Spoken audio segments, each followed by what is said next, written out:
All right, let's step into a time machine, shall we? We are heading all the way back to 1997. It's the absolute dawn of the public internet, and you are an investor staring at a pitch for a brand new, wildly unproven company calling itself an online bookstore. I mean, they were literally trying to convince people that buying books on a computer screen wasn't a crazy idea. In this explainer, we're opening up a genuine time capsule, Amazon's original 1997 initial public offering pitch. We're going to decode the exact facts, figures, and arguments they used to convince the market to take a massive leap of faith. And right off the bat, we get hit with this glaring warning. The sheer transparency here is just incredible. As an investor, this is one of the very first things you'd read. Talk about dramatic irony, right? We all know how the story ends, but back then, they were actively telling the world, hey, just so you know, we are deeply, deeply in the red. It immediately forces us to ask, what on earth was the grand vision that justified burning through cash like this? Well, to find out, we have to look directly at the primary source. This right here is the actual Form S-1 filed with the SEC on March 24, 1997. This document is the ultimate receipt. It's the unedited, raw pitch straight from Jeff Bezos and his core team. And it doesn't just ask for money. It attempts to explain an entirely new way of doing business to a financial establishment that was totally obsessed with traditional brick-and-mortar stores. Everything we're diving in today comes straight from the pages of this exact document. Section 1, Earth's Biggest Bookstore. To really grasp their core pitch, you have to look at this comparison. Because at the time, massive physical superstores were the undisputed kings of retail. But they had one fatal flaw, right? Physical limits. It doesn't matter how giant you build a store, the S1 explicitly notes that the absolute maximum number of titles a physical superstore could economically carry was about 175,000. Now contrast that with Amazon's virtual offering. Over 2.5 million titles. They were essentially offering unlimited online shelf space. They had most of the 1.5 million English-language books in print, plus over 1 million out-of-print titles. They completely, utterly shattered the physical constraints of traditional retail. Section 2, the Online Economic Advantage. Now, this wasn't just about having a bigger catalog. It was about massive, structural economic advantages. Amazon had to prove to Wall Street that this wasn't just a bigger bookstore, but a fundamentally better way to do business. Think about it. A traditional retailer has to buy expensive real estate in literally every single city they operate in. They have to heat those buildings, light them up, and staff them with thousands of people.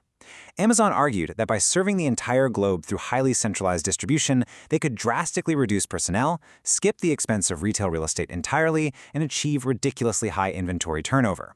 It is just a beautifully elegant pitch for retail efficiency. Which leads us to a pretty obvious question, right? If the model is so brilliantly efficient and they're eliminating all these massive overhead costs, just how profitable was this genius online model back at the time of the IPO? Section 3, Explosive Growth, Mounting Losses. Okay, buckle up, because this is where a 1997 investor would have gotten a severe case of financial whiplash. On the one hand, you have this staggering revenue chart. It perfectly captures the visceral, explosive growth they were seeing. In 1995, net sales were just over $500,000. Fast forward to the end of 1996, in just one single year, sales absolutely rocketed to over $15.7 million. That is astronomical. The internet was waking up and people were buying books online at a pace that proved consumer demand was 100% real. But remember that glaring warning from the beginning? We have to immediately counter that revenue high with the stark reality of this number. By the end of 1996, despite $15.7 million in sales, Amazon was sitting on an accumulated deficit of over $6 million. The sheer cost of building the infrastructure, the servers, the marketing, it was vastly outpacing the money coming in the door. And the crazy part? They weren't promising a quick turnaround. The filing literally says the company believes that it will incur substantial operating losses for the foreseeable future. Wow! They were telling investors to buckle in for more pain. They were going to purposefully burn through cash to grab customers, build their brand, and establish absolute market dominance. It was a massive, high-stakes gamble on the future. Section 4, the big risks. Now, this is arguably the most fascinating part of the whole document. It shows just how precarious this entire operation was back in '97. They operated out of a single physical facility in Seattle, and the filing plainly admits they had zero formal disaster recovery plan. Meaning, a fire, a bad earthquake, or even just a severed telecom line in that one building could have literally ended the entire company overnight. On top of that, they were going through massive growing pains, jumping from 11 to 151 employees in a single year. And if that wasn't enough, they were heavily reliant on others. A single wholesale supplier, Ingram, accounted for 59% of their inventory purchases. If Ingram got mad and walked away, Amazon's virtual shelves would be entirely empty. And then there was the ultimate macroeconomic risk of the era. The filing flat out states that demand over the internet is subject to a high level of uncertainty. There was a very real, totally legitimate fear among investors that online commerce was just a passing fad. What if people actually just preferred browsing physical aisles? What if nobody ever felt safe typing their credit card number into a web browser? The entire market they were betting the house on might just fail to materialize. And hey, even if the internet wasn't a fad, Amazon faced what we can call the Goliath threat. The document warns of looming competition from established retail giants, specifically Barnes & Noble and Borders. These guys had massive brand awareness, incredibly deep pockets, and they were actively pivoting into the online space. So why on earth would a customer buy from some unproven tech startup when they could just use the familiar, trusted name of Barnes & Noble? Make no mistake, Amazon was a tiny David fighting deeply entrenched giants.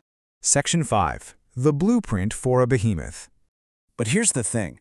Buried right alongside all those scary deficits and existential risks was an incredible blueprint for a modern behemoth. It was never just about selling books. It was about leveraging technology for this obsessive, relentless focus on the customer. They outlined plans for personalized, collaborative filtering, a system they called Matchmaker. It would actually learn what you liked and recommend it to you. That is the bedrock of every modern e-commerce algorithm we use today. Plus, they explicitly mentioned expanding beyond books into CDs and videotapes. And they highlighted their Associates program, an early affiliate marketing scheme, building alliances with thousands of other websites to fund traffic right back to Amazon. They weren't just building a store, they were building an entire ecosystem. And the proof that this ecosystem was actually working? It's arguably the most important number in the entire pitch. By late 1996, an incredible 40% of their orders were already coming from repeat customers. 40%! The model was remarkably sticky. Even with all the awful friction of early dial-up internet, the screeching modems and slow load times, once someone bought a book from Amazon, they came back to do it again. The personalized service and massive selection were creating intense, undeniable customer loyalty. So we arrive at the ultimate question. It is incredibly easy for us to look back now with the benefit of hindsight. But I want you to imagine you're sitting at that desk in 1997. You were handed a pitch promising millions of dollars in future losses, massive technological risks, a company highly dependent on one supplier in a single server room, all trying to sell products on an unproven technology called the World Wide Web, all while retail giants bear down on them. Knowing only what was in that 1997 document, would you have written the check? Would you have invested in Earth's biggest bookstore? It really is a fascinating look at the profound uncertainty of innovation.